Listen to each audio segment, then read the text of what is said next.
各位线上的同修，大家晚安，大家好，欢迎我们再度来到线上一起参加读书会啊。今天晚上读书会的主题呢是外行看热闹，内行看门道啊。现在的疫情还是很严重啊，所以现在开始戴着口罩来直播啊。希望疫情呢早日消弭啊！这个大家要虔诚的祈祷啊。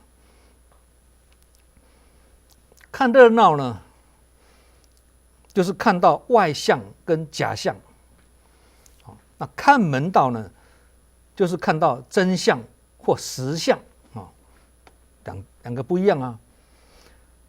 看热闹呢很容易啊，因为用肉眼看就可以了。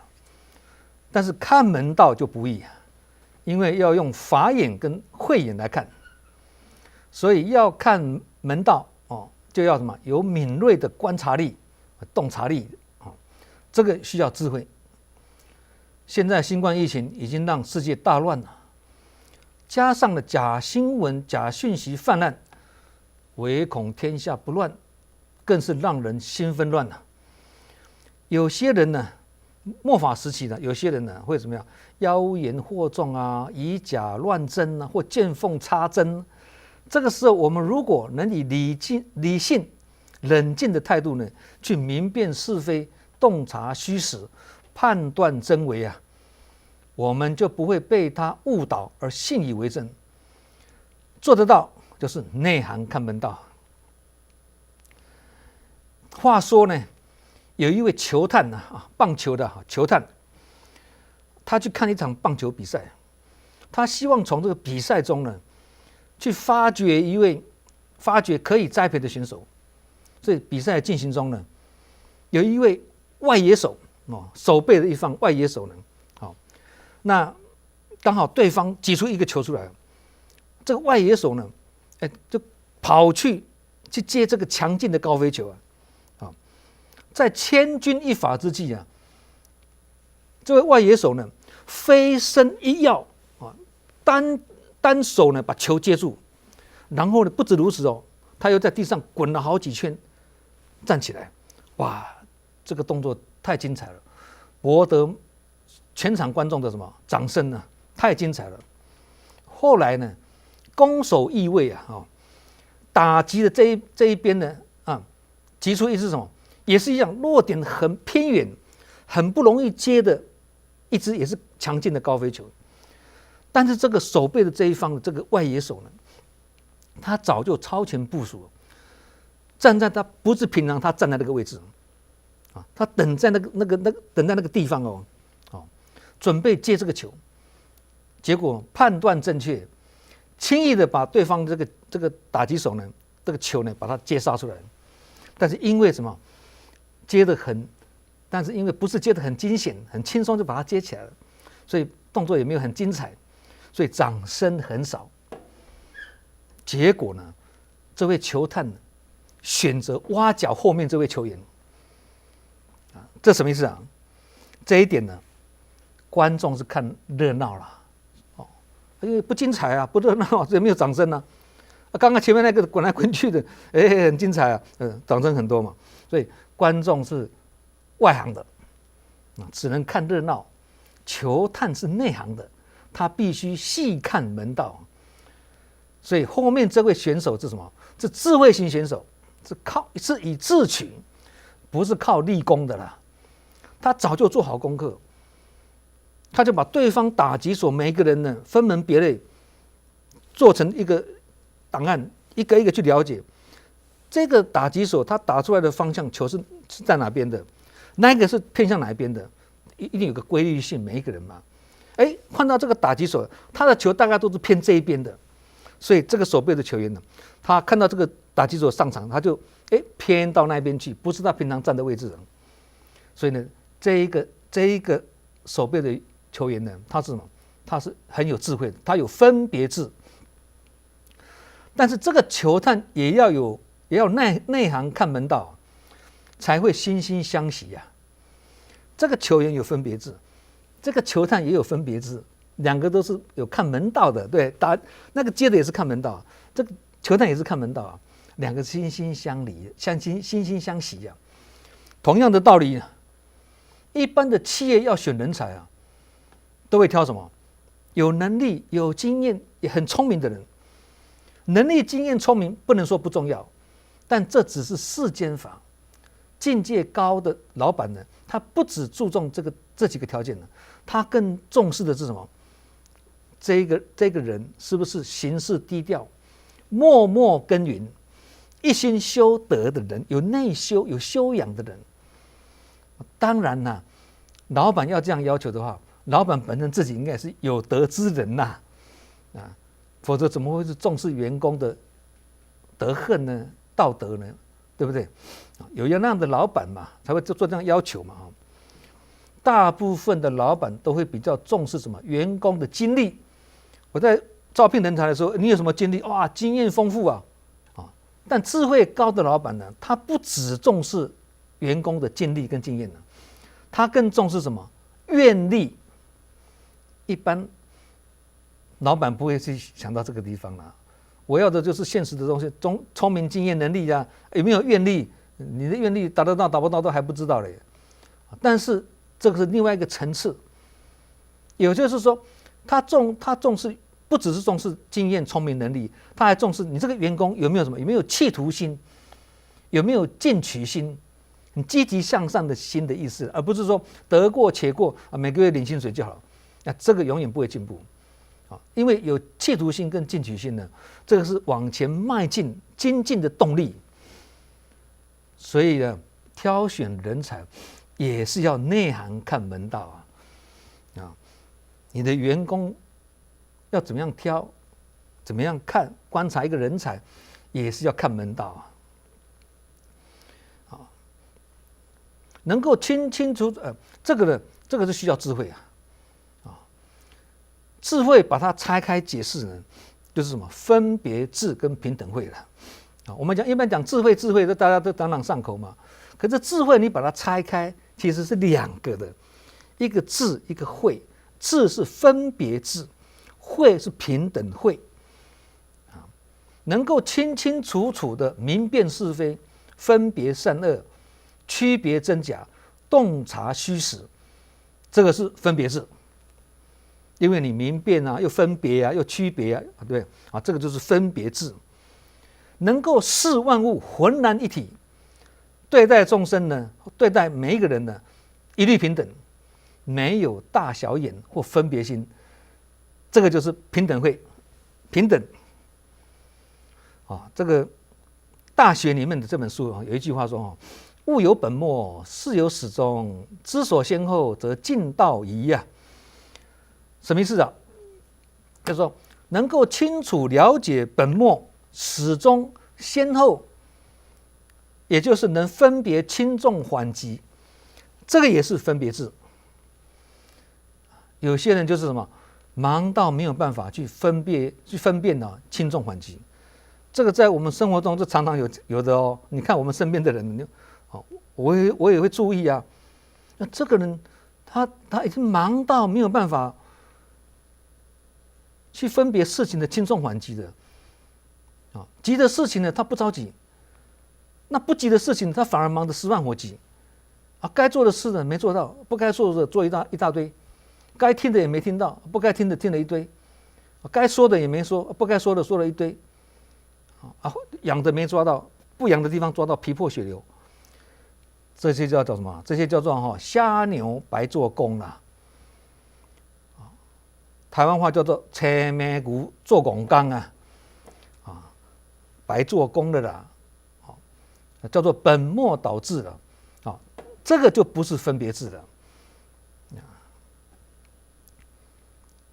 分别智呢，把它用在布施、行善布施上面的道理也是一样所以证严上人曾经开示这句话我也觉得非常好。他说：布施众生应该一律平等，这个就是平等慧。所以要知道物的本末，了解事的缓急，何者应该布施，何者不应该布施，啊，又何者应该要先布施，何者应该后布施啊？先后之分嘛，对。啊，布施之物很有限，没有错啊。我们拿东西去救济别人，物质都很有限的，不是无限的啊。啊，布施之物质有限，而受施之人众多，等待要接受发放的人灾民很多，受施之人众多，如何分别应与不应？应该的应啊，急与不急，如何区别先后次序？这个也要靠清楚了然的分别制啊，这是一段分别制的精辟开示啊。你要去救人也是要分啊，你不是乱救一通的啊。所以在处理事情的时候，有没有分别制，对事情的成败有关键性的影响啊。人家看到的是热闹，你看到的是门道，你就是智慧高人一等。有一些用词啊，或者用字啊，也是要懂得分别，因为呢，差一个字就差很多了啦，意义也完全不一样了啊。我们举个例子来讲哦哈，需要跟想要，哎，这个东西你是为想要而买还是为需要而买？哎，不一样哦。圆则与圆融，啊，你对每个人都很圆融，但是你圆融中失去原则了。啊，这个也会失去威德了，就变成烂好人的啦。好，所以原则也要有，圆融也要有，原则跟圆融不一样哦。啊，圆融是对外啊，原则是对内啊，就是外圆内方啊。啊，你看这个也是要分的，对，敏锐跟敏感啊，这个我们提过嘛。敏锐对事情很敏锐是很好，但对事情很敏感就不好。敏感的人会神经质嘛，神经就是什么会疑神疑鬼的啊，会这样子啊，疑心生暗鬼啊。好，再来感受与享受，哦，要感受人生，不要享受人生啊，这个是上人讲的。感受跟享受也不一样哦，积极与着急也不一样做事可以积极，但是不要着急了啊，有时候要沉得住气了啊。精进跟冒进也不一样哦。精进是什么？方向跟目标是正确的，努力以赴，我叫做精进。冒进是什么？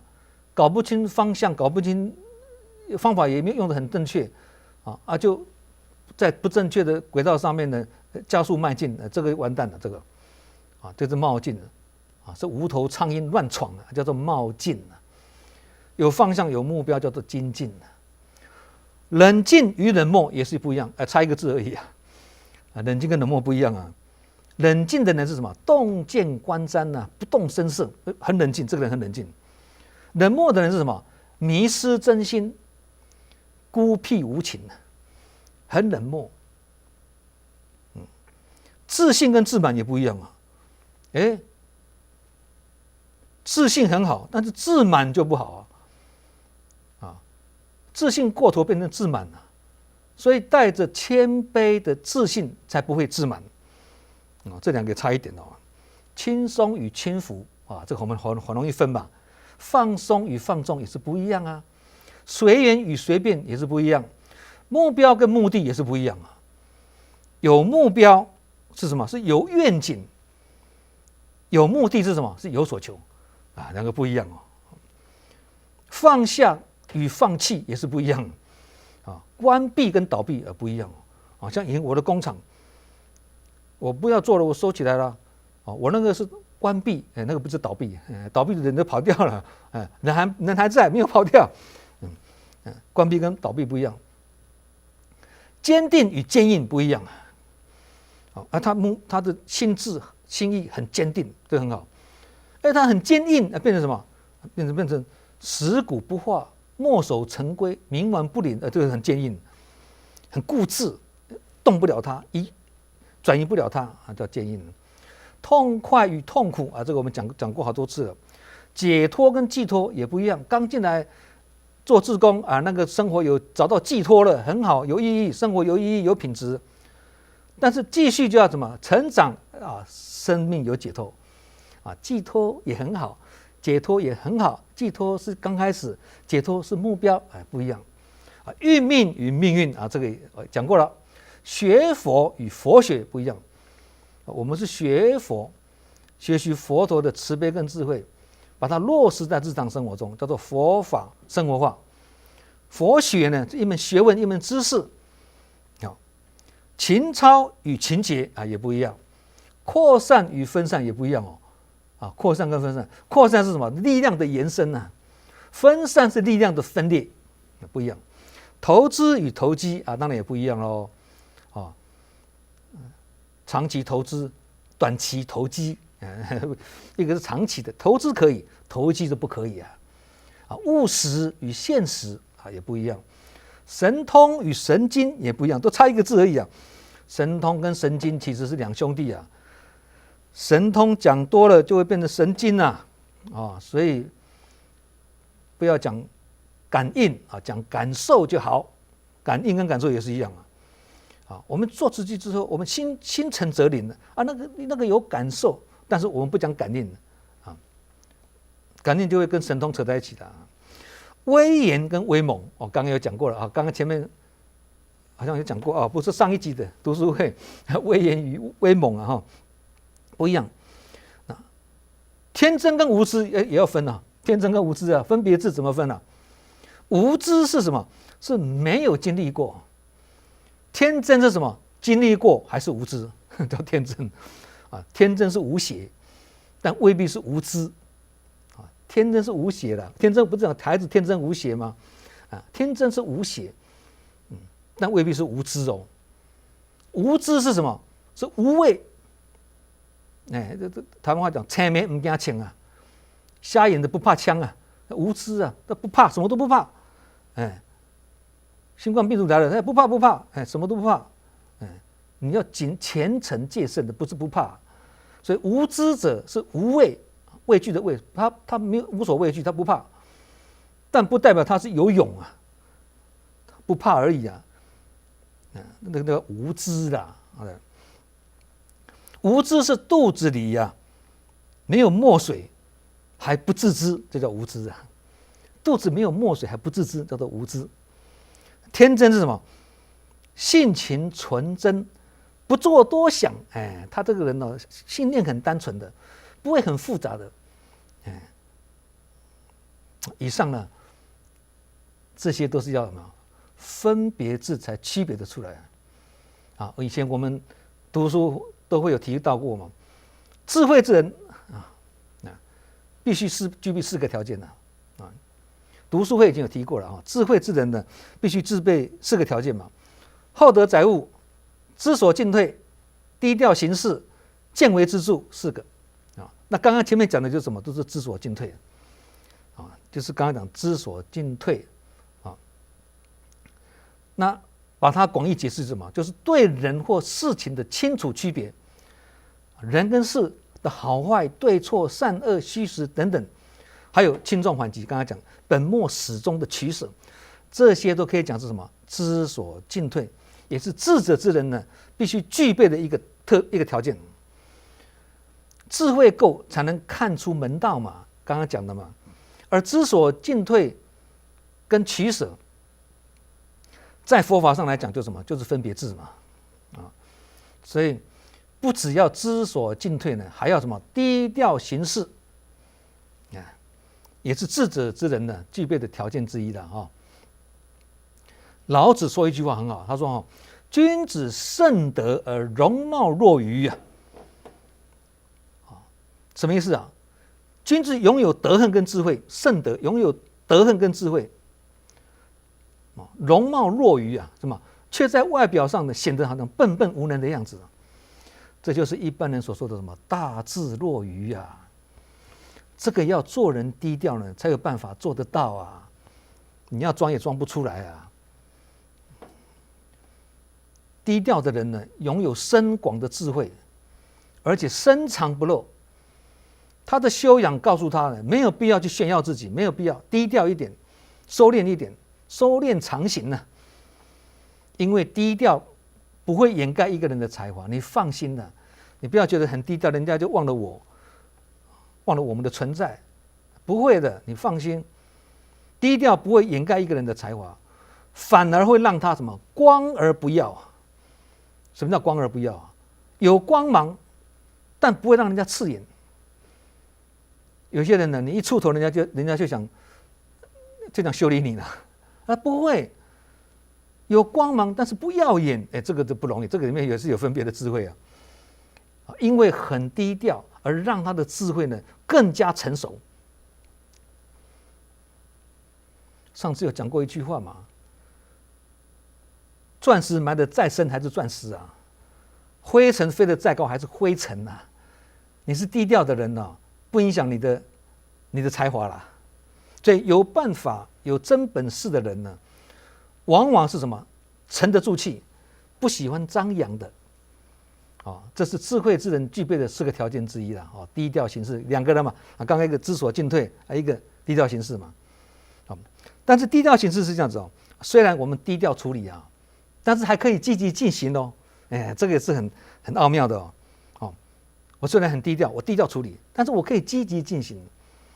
低调处理不是不管事不做事不是低调，这个人很低调他不做事不管事，不是，是不露痕迹，不费周章。这只做人很低调，不是说他不做事情的，不是这个意思。积极进行的，也不是说不顾一切我做事很积极但是好像都不顾一切的，喊冲就冲啊，不是有勇无谋的嘞，而是乐观进取这就是什么？这就是做事高调、做人低调的行事妙法刚刚讲了知所进退、低调行事嘛，再加上厚德载物及见微知著这4个就是智慧之人4个条件嘛。我刚刚讲2个，那其实厚德载物以前我们有讲过但是这一次的诠释又不太一样了我们常常都会过去的我们重讲，但是诠释的方式不太一样都可以学习厚德载物就是什么？形容一个人的品德像大地一样可以容纳百川万物指道德高尚的人呢，他可以承担重大的任务跟使命，也可说呢，命中有大福报的人，才能去承担这样子的福啦，享受这样的福。什么福财富啦、权力啦、名望啦、头衔啦等等，虽然都算是自己的福报，但也却是压在自己身上的物。你说这个是你的福报很好，但是它也是压在你身上的物。你要问你自己，你承载得了吗？要凭什么来载物，来承载这些物呢？就是什么厚德嘛，就是靠德行嘛。否则你会怎么样？德不配位，不是讲吗？德不配位你有这个职位，可是你的德不够配的，配不起来了你有那个头，不要戴那个帽子嘛，不是一般人是这样子讲嘛。好，这是叫厚德载物。见微知著的意思是什么？只是看到微小的小苗头、小事情，就知道可能会发生显著的变化先见之明的意思的，他只要窥其一斑呢，就能知其全貌。这种举一反三、闻一知十的功夫，也可以讲是什么？内行看门道。道理懂得不多，只通晓一个道理而已，但是呢，一理通万里彻这个就厉害了。所以门道走对了，就4两拨千斤；门道走错了，千斤拨4两。一个是清安自在一个是负担沉重辛苦了，对。所以一个人如果能够做到见微知著的话，就能预先发现问题，并预先解决问题，也能提前看到时机，并做好充分的准备。换句话说，在灾难跟无常还未发生之前呢，就能看到苗头而预先防范，防微杜渐。这就是超前部署的意思的这个也是要智慧这个也是要内行看门道了这个是不是有智慧的人，我们来看他也是从对方来看，看得出来我们就是内行看门道看不出来我们就是外行看热闹见微知著也可以说是什么？看到微小的事情啊，就能透彻里面的大道理呀。这个也是要有领悟力非常好的人呐，啊，能够很彻悟、很透彻的人呢。这叫什么？叫做事小显大。事小，上人讲的事小显大，看到小的东西，哎，就能够知道大道理啊，就这样子。证严上人就是如此啊，他看到落叶啊，就想到哦，生老病死、生住异灭、成住坏空的大道理啊。哎，看到燃烧的蜡烛，可以拿来开示啊，就想到什么呀？哦，就劝大家，就开示大家，不要担心别人抢走你的光环，每个人都是一根蜡烛，一根蜡烛的光亮很有限。慢慢的10支靠过来，100支靠过来，1000支靠过来，亮度加强，但是却没有影响你那个第一支的蜡烛的光亮，没有影响你的光亮。哦，这个是蜡烛的大道理啊，对。啊，刚刚讲了闻一知十啦，一闻千物的悟性，这个就是见微知著。他看到一点小小的东西，他知道里面有大道理啊。哦，刚刚我们前面讲那位球探呢，他也是从微小的动作里面发现那个球员是用智慧在打球的，不是靠蛮力的。所以我们刚刚讲到这位球探是什么？是内行看门道嘛？也可以说他什么？他做到了见微知著。他从小地方看一个人，这就是门道嘛。所以诸位同修，如果我们要做一个有智慧之人呢，不妨拿这4个条件自我验收一下，不必拿太多条件了，拿这4个来自我评估就好了，可以试试看呢。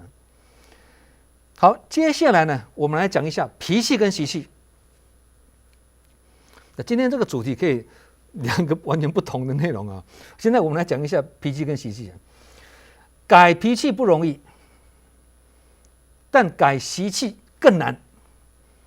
习惯延伸就变成习气，习气再延伸就变成脾气。所以啊，追根究底就是一个微不足道的坏习惯，而造成的脾气跟习气啊。虽然透过学佛开始修止观也好，修内观也好，那么内观禅气啊那些你修止观或者内观的好，知道要改，但是日积月累啊，变成积习难改啊，积垢难除啊。我们明明知道，但是要改就改不了，听得懂但是做不到，所以修行难就难在这里。脾气虽然比习气好改一点，但严格讲起来也是不是很容易的啊。知道自己脾气不好，就是改不了，很困难，因为这是长久以来的习惯嘛，所以呢，脾气不好有4种现象。第一种，发过脾气之后才知道自己脾气不好，才知道已经知道了啦。第一种，发过脾气之后才知道自己脾气不好。第二种，还未发脾气就已经知道自己脾气不是很好，但改不了。第三，发过脾气之后呢，还不认为自己脾气不好，都是别人不好，不是他不好。第4种，自己爱发脾气，但都说别人脾气不好。大部分的志工如果有在参加读书会或者共修会，在自修又共修的一段时间的耳濡目染之后，都会潜移默化而改变脾气。所以在这个志工团体里面呢，改变脾气应该是比较明显的啦。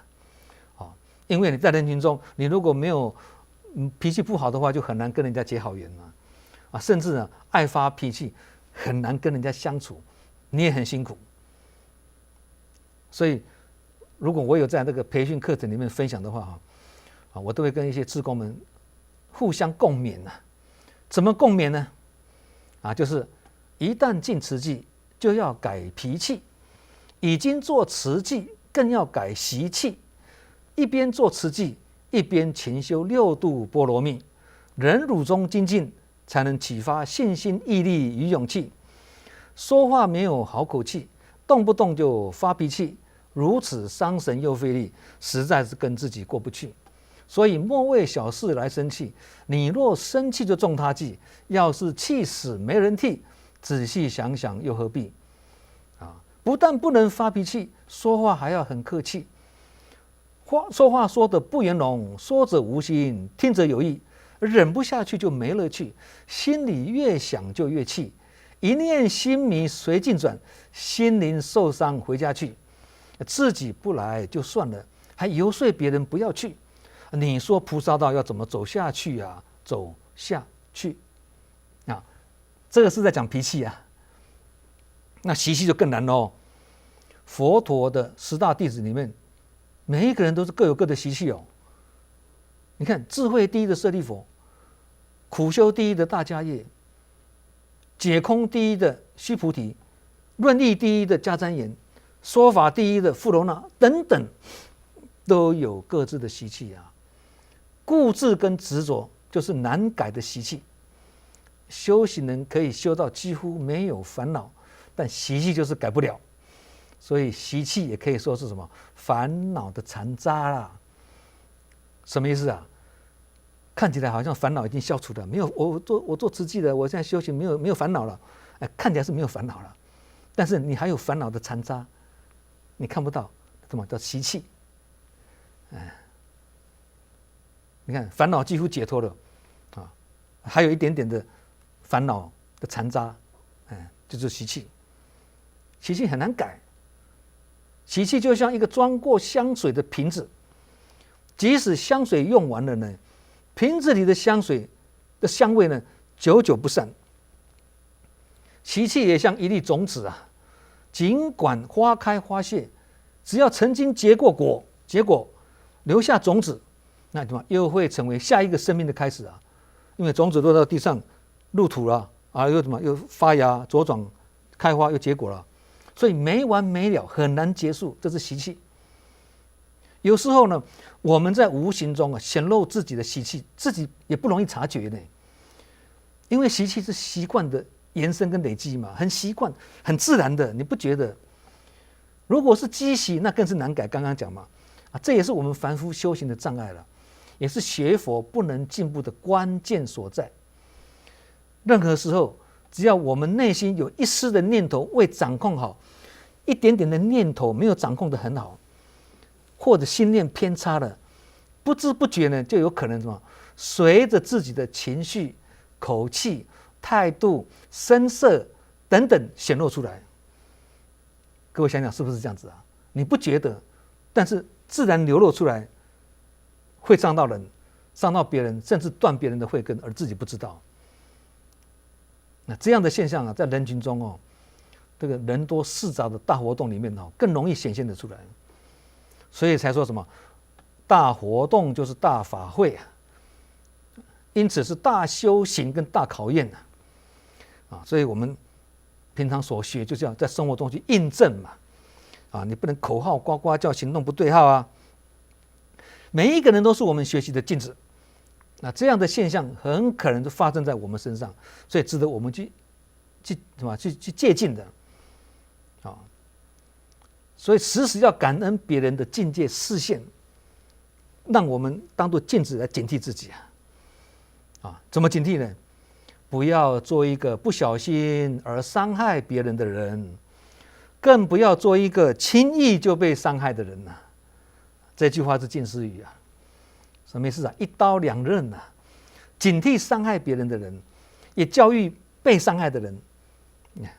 因材施教，关机斗教。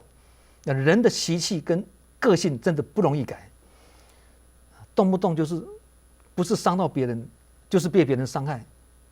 凡夫就是如此啊，动不动就因人因事乱了心。早上还好好的，下午又起心动念了。心随境转，起起伏伏，异动的心呢，随时在那边七上八下的追根究底就是什么？就是凡夫的习气使然佛法上叫做什么？身着虚妄法，坚受不可舍这句话很重要。这是什么？法华经方便品里面的经文什么意思啊？我们分2个版本来解释。因为这一句经文看起来蛮深的哦，身着虚妄法，坚受不可舍嘛。我们分2个版本来解释。第一种是针对什么？已经学佛的人解释，跟还没有学佛的人解释不太一样啊。我把它分成2种啊。已经学佛的人，我们这样解释，就是说，深深执着在过去自己心中存在已久的定知定见。你以前是拜佛、信佛、念佛、求佛，现在请你更进一步，走入菩萨道，深入人群，由小圣进入大圣，由过去的信解、相信佛法、体解佛法，开始走入什么人群中去印证。但是你对自己长久以来习以为常的修炼方法呢，不肯舍离跟调整。跟你讲，你要这样子做啦。以前是这个法没有大小之分，但是有顺序之分嘛。以前我们从小开始，对，回小向大，刚不是以是吧？事小显大，刚刚不是讲嘛，对啊，回小向大，从小圣慢慢过来，有这个顺序的。可是呢，你不听啊。你还是执着在以前习以为常的修炼方式，不肯舍离那些过去的那些东西，那些知见呢，也不调整，这种知见不但复杂，也牢不可破，叫做什么？身着虚妄法，坚受不可舍了。这个是对已经学佛的人来讲，才有刚才讲到你的法门嘛，你要走怎么，一直到后来走菩萨道，这是已经学佛的人，我们这样解释了。好，第2种解释，我们对什么还没有学佛的人，假如你还没有学佛，那我就用这个方法来解释啊。深深执着在虚妄不真或不对的事情上面，固执的接受它，舍也舍不掉，改也改不了。举例来说会比较清楚了叫你不要那么爱发脾气，怎么就是改不了，怎么改就改不了。叫你不要那么个性倔强，不要那么任性。你自己很辛苦，也给别人困扰，怎么就是改不了？叫你不要烧金纸，烧金纸不会保平安发大财的，反而造成空气污染，这是一种陋习，请你不要再烧，你偏要烧，改也改不了。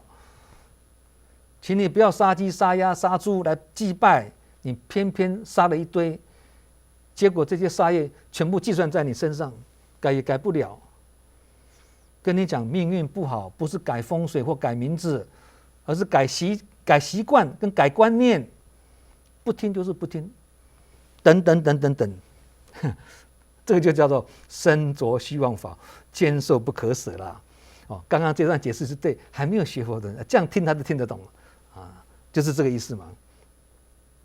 好，只要还没有成佛，每一个人都有习气一个人如果心中经常是身着虚妄，坚受不舍，心中装满了自己的定知定见，当然就没有空间植入什么正知正见了嘛。满满的一杯水都倒不下去的这个很容易造成什么无明，造成什么盲点，也就是糊里糊涂。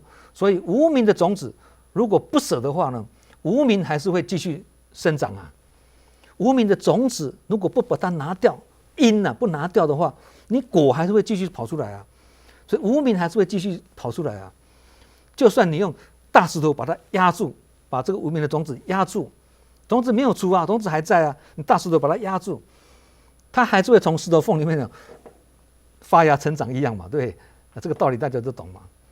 而要除掉这个无明的种子，就要从什么习气下手。习气是因那这个就要改习气的话，来除无明的话，那这个工程浩大喽，可以说是我们心灵的希望工程到死都不会完工为什么？要成佛才是完工哇，这个真的是不简单了以前有一位海外的志工长期他受到这个肺部气管的这个束疾所苦他肺部跟气管常常会发生问题，让他呼吸突然间好像不顺畅常常会发作影响他正常的工作跟作息。那我们去到那个国家有时候跟他一起去访视或者去发放或者去办什么事情他随时都会病情发作呢。我刚开始去也觉得很奇怪，开到一半哦，车子开到一半，哎，停，啊，停了，停在路边，让他下来休息一下。他不行，他发作了，人很不舒服，让他休息一下，休息个几分钟，没事了啊，再上车。他也因为这样的病人四处求医啊，在那个国家里面呢，无法诊断出他的病因，而让他深受折磨。哎，那我们知道了以后呢，其实很多人都劝他说：“你这个是业障病呐，哦，所以找不出病因啊，希望他怎么，他消灾解厄啦，哦，行善造福啦，就这样子嘛。当然这个也是方法之一，没错了啊。不过真正的病你还是要靠医生呐，哦。后来在几位志工的协助下呢，我们安排的这位志工呢，返台参加活动的时候，趁着参加海外营队的这个机缘呢，安排他去去慈济医院去诊断了。那院长跟医师很关心呢，慈济医院的院长跟这些医生呢是很 nice 的就海外回来的就很关心的我就都帮他会诊了而且还是免费会诊的帮他让他解决帮他诊断是什么原因呢？结果呢，在他的国家里面是诊断不出病因的呢，但是在慈济医院把他诊断出来的，因为什么问题，所以造成这样的问题而且呢，医生也开长期的服用的药方给他，哇，大家都为他感到庆幸了。哇，你因为有做啦所以你才有这个好姻缘碰到好医生把你诊断出来让你的病有救了。药就拿回去了开长期药给他吃每天要吃那几个月后呢，刚好那个国家有办什么活动我就是过去关怀嘛。我一看到这位志工，我就关心他，就问他说：“你上次在台湾看过医生之后，要医生开给你吃的，你吃的有好转吗？”他回答我，他说稍微有一点啦。我一想，难道药没有效吗？他说稍微有一点啦，但是我们这里的民间都认为西药不可以乱吃，会影响肾脏，所以慈济医院开的药我只有在病发作的时候才吃，平常我不敢乱吃。这样回答我，哇！我一听到哇，那惨了，这观念有问题啊！我就跟他回答说你好不容易找到病因，也有机缘的碰到良医，医生开给你的长期的药，那是要每天吃的，不是紧急才吃的，有分的。你没有照医生的指示服药，这样病怎么会好呢？你按时吃药才是正常吃药，这个是预防病情发作。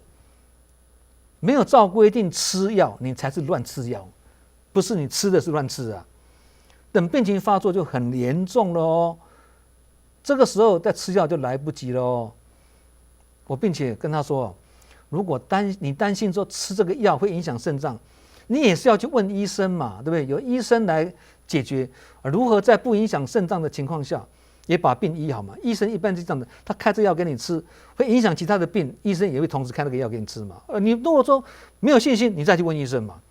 对，肾脏跟这个素疾两个是兼顾才是上策嘛。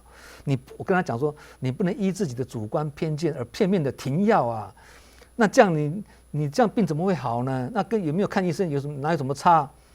这就跟什么？跟高血压的患者一样，每天要定时吃药这你不吃是很危险的事情甚至会小病拖成大病而贻误容积会误事你不信任医师，又不照规定吃药，再好的医术精湛的医生也无法治愈你的病嘛。我这样跟他讲嘛，这就是典型的什么身着虚妄法，坚受不可舍，这叫固执，只固执的意思是无明万一发生什么意外的话，那就很遗憾因为都是自误的嘛。刚刚跟这个例子呢，刚刚这个例子只是说对自己造成影响，因为你的无明、你的盲点会造成自己身体健康的影响，对自己影响而已。但是还有一种人是什么？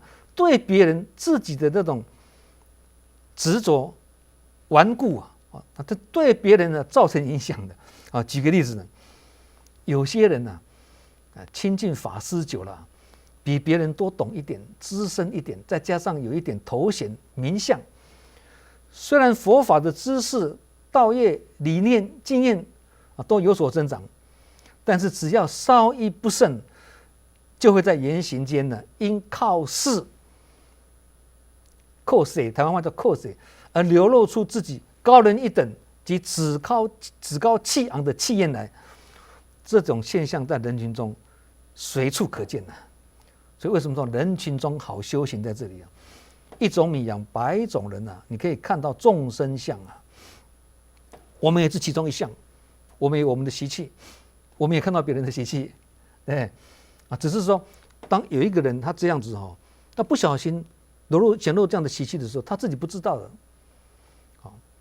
但是我们不能讲说他真的是因为我们只能够善解说他是能力不足了因为他没有能力不显露习气，是能力不足，不是故意的但是不是每个人都能像我们这样善解他对他不能善解的人，就会对他有误解有误解就会心生嫌隙就会变成什么结恶缘了嘛这也是自己不经意的流露出这种趾高气扬的这种气焰出来。但也有些人呢，为了要把活动或事情做得有声有色，但是因为求好心切呢，在不知不觉中呢，落入什么疾言吝啬的声色之中没有办法轻声细语，讲起话来就疾言吝啬，口气非常的苛刻。虽然他是无心讲但却重重的伤人而自己不知道这些现象的产生，追根究底，还是出自什么潜意识的我慢心态。我们自己也会有都要很小心我慢就是什么态度傲慢，态度骄傲，这也是一种习气自己没有真本事，却看不起别人，这个叫做骄，也就是卑劣慢有真本事而自视甚高，觉得自己高人一等，这是傲，就是真上慢骄跟傲两个都是我慢，是修行的障碍之一还有一种对自己不满意或不能接受自己的人，他会采取一种高高在上的心态来壮大自己，或不懂装懂，表现出自己比别人行的样子。这种心理叫做什么？叫做自卑因为自卑而衍生为自大，就叫做我慢是这样子关系的用在自己身上叫做我慢用在别人身上就叫做卑劣慢所以佛陀呢，对弟子中有人犯上这个真上慢很感叹因为修行的人是很不喜欢的看到人家这样子那么他的标准比较高对。有一次我在随师里面呢正言上人也是看到，那委员也是凡夫有些委员也是有我慢心很重而深深的感叹上人也会感叹那印顺导师呢，在他的书中有一段自述非常发人深省。我看他的书，大家可以把这段文抄起来，再去深入体会，里面都是宝。印顺导师他自己说，自己刚出家的时候老和尚他的老师或者太虚大师总会交代一些你没有可能完成的事情。他的师父会交代印顺长老，你不可能完成的事情，他叫你去做，他只告诉你，你去做吧。可是当你想尽一切办法，绞尽脑汁，好不容易把它完成了很高兴的去告诉老师的时候呢，却发现他已经把这件事情忘得一干二净了。我做得要死，以为你很在意，结果你完全不知道这件事情，忘得一干二净了，就好像没这回事一样印顺导师他会讲他说每天你做事情老和尚永远都是说你这里不对，那里不对，总是错的。他把你所有的信心自尊心以及所有的自以为是，就是定见、知见，击得粉碎，让你觉得非常的挫折，非常的不近情理。我的老师怎么对我这样子，非常不合理，不近情理印顺导师说，后来我才理解，这是师父治我们凡夫我执我慢习气的一种训练。他把你长期以来头脑中建立起来的自以为是的那种知见，以及牢不可破的那种知见，把你击得粉碎，也就是把你心中的那种身着虚妄啊、坚守不舍啊，彻底的把它摧毁掉。目的是要什么？让你先学习放空之后，先净空之后，再产生自情自信，然后才有可能把你亲近的自信心以及亲近的智慧从内心深处激发出来。也就是说，之前呢，要先把你这些旧的东西彻底摧毁掉就对了。哇，我看了导师这段自述哦，令人感同身受啊。因为啊，我也曾经遭遇过当年印顺长老所遭遇的那种的窘境呢。后来体悟各种的道理之后，才在我的书里面呢，我写了一篇文章，我心有所感的写了一篇文章，主题是什么？放空自己才会找到真理呀，就是这样的意境呢。你必须把你过去那些不好不对的知见，彻底的把它摧毁掉，那些身着虚妄的东西啊，打掉，不要坚守不舍，把它舍掉，意思是这样子的，哦。所以呢，这个我们从印顺导师这句出世间法呢，用在人群中的俗事里头呢，也是可以接上地气的。刚刚讲的那一段是很出世的精神哦，很不简单哦，很不合理的事情，但是我就是要训练你。看起来很不合理，其实是真的是用心良苦啊！好，那这个是出世间法，把它拿来用在我们的生活里头，也可以接上地气哦。我们来说说看，很敏锐，洞察事情是很好，但是常常敏感看待事情，人家一句无心的话，你就对号入座，马上有反应，这样就不好。能明察秋毫是很好。但人家一个不经意的动作，你看到了，马上依自己的主观跟定见就发表自己的看法，得理不饶人，心生不悦，口气也不好，这样就很不好。这个就是什么？身着虚妄啊，坚守不舍啊。要学习印顺导师所说的什么？要把它彻底的摧毁掉。这个真的是我们都要学习啊！我真的是很感触，说真的，我们有很多地方学得不够。其实老实讲啊，人生有时候也不必说事事都要明察秋毫，看得一清二楚，没有必要了。有时候就是睁一只眼闭一只眼，有时候呢就怎么样？一只眼睛看别人就好，另外一只眼睛要看自己，留一只眼睛看自己，一只眼睛看别人就好。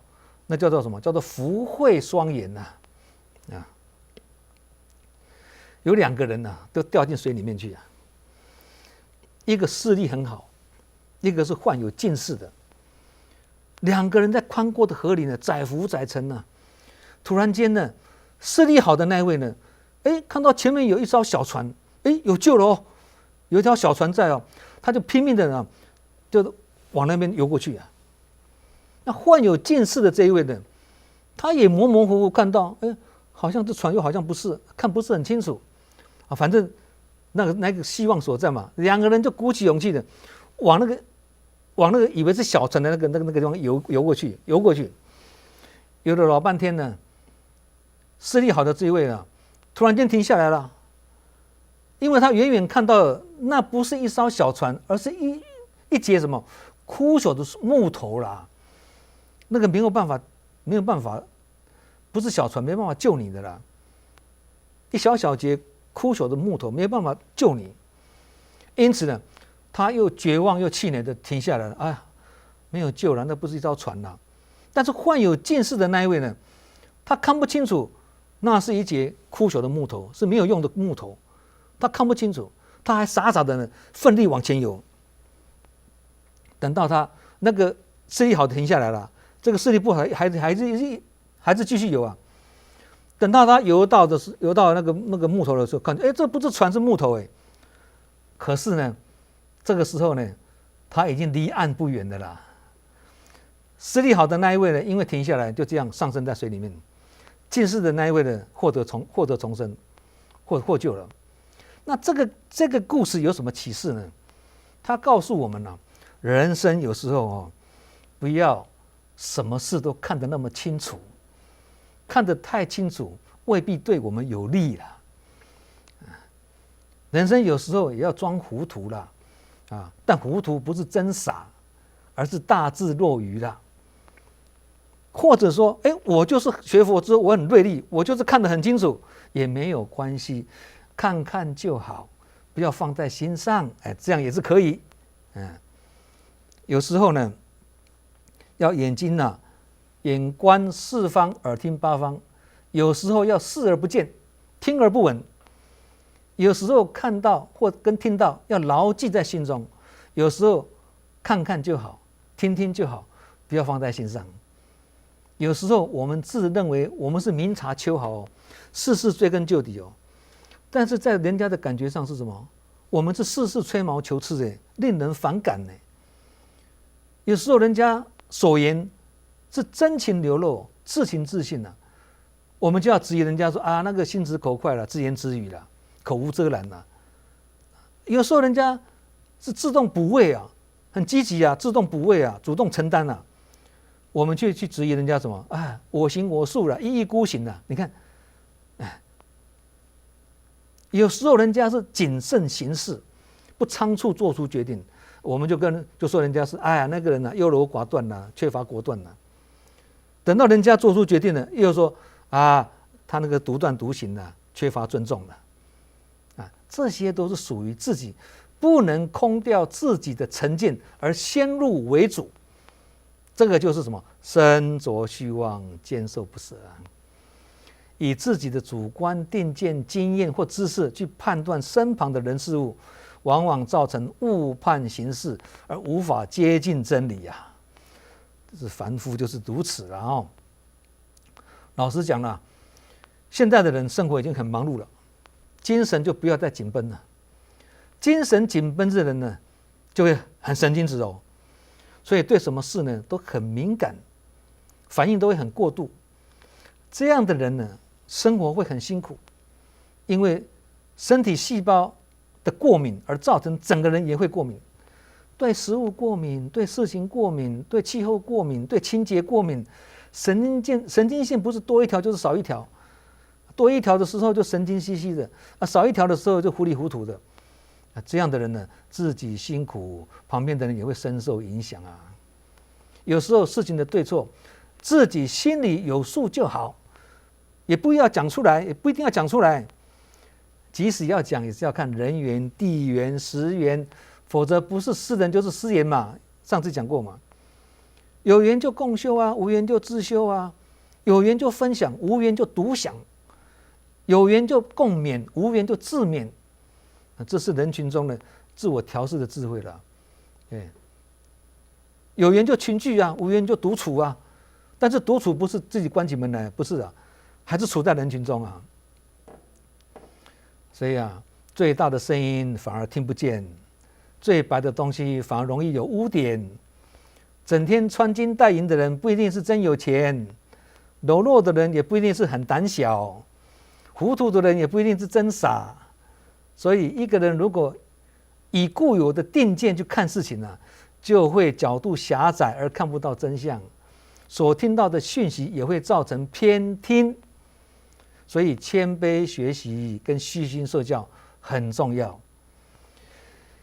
有一句话，虚怀若谷，什么意思形容一个人非常的虚心，心胸很开阔，判断事情呢也绝不轻易的骤下结论好像圣人一样他的胸怀是非常的空虚的，什么像天地间的宽广一样，又好像什么大海一般的深不可测，量周沙界，无边无界。他是谦虚而不自满，因为他深深的知道什么，唯有会小溪纳百川，才有可能成为江海湖泊啦。这就是虚怀若谷的格局，值得我们学习。唐朝有一位诗人叫做魏征他就说了，他说春雨如膏，农夫喜之，而行人恶其邻里；秋月如镜，家人喜之，而盗贼误其光辉什么意思啊？每一件事情都有它的一体两面呐，是相对的啦，而不是绝对的啦。正反的两面呢，是端看自己的一心呢。自作聪明或自认聪明，但是很容易被聪明所误，所以聪明一时，糊涂一时啊。佛法上呢，称此这个现象叫什么？叫做无明啊。刚刚上面讲过嘛，无明也是从习气来的啊。人一旦无明，就是无自知之明啊。心不清则志不明，盲点自此产生，以为自己学历就是高人一等。你说他胖了，他就开始喘了。头衔一关上去就不可一世了。所以学问、地位、权力高的人，容易犯上真上慢。修行团体里面也是一样啊。所以知见要正确，不能颠倒。知见不正又颠倒，就是一种什么见浊了，知见上的污浊了。我们现在不是讲现在是五浊恶世吗？末法时期五浊恶世吗？这个五浊就是什么？劫浊、见浊、烦恼浊、众生浊、命浊，5种浊气的意思了。现在的时代了。那现在新冠疫情严峻，缓和不下来，就是什么？就是第一个劫浊了，五浊里面的第一个劫浊了。前一阵子台湾很多水库干涸啦，没有水啦，快要限水啦，大旱不雨啊，这也是什么劫浊？五浊里面的第一种。新冠疫情是坏劫时期的几亿劫啦，几亿啦，那水库干涸是坏劫时期的什么饥馑劫啦，这两个都是属于劫浊。五浊里面的第一浊了啊，这是顺便提一下啊。好，我们言归正传啊。好的道理如果不知道，当然就很难做得到。有些人则是听得懂，但是做不到啊。就像佛陀当年要唱演《法华经》，要开讲大乘法的时候呢，舍利弗等一些弟子难免有一些人呢一时无法舍离什么，他原本修的那个声闻缘觉的二乘法，就刚刚我们不是讲吗？对那个已经对学佛的人解释嘛，刚才不是讲吗？执着在过去自己所修炼的方式嘛，就是这个嘛。佛陀要开讲大乘法了，讲法华经了，舍利弗这些弟子还一时无法舍离过去修炼的那个二乘法自然也是难入菩萨道的一乘法嘛。因为坚受不可舍啊，造成什么？陷入知见的丛林而满心疑惑。疑惑什么？疑惑什么是小乘啊？什么是大乘啊？我们都修这么好。哪有什么还有比这个更好？怎么叫做大乘的？这不相信呢？到底要修小乘，后来慢慢懂了半信半疑的到底要修小乘还是要修大乘呢？刚刚讲的，即使听懂了也是做不到为什么？因为还半信半疑啊。这是正法入心的主要障碍。只要一理通，还是能够万里测。做到了就是内行看门道。做不到，那只好外行看热闹。好，我们今天的读书会就到此结束，感恩大家的参与，祝福各位福慧双修，法喜充满，感恩大家，再见。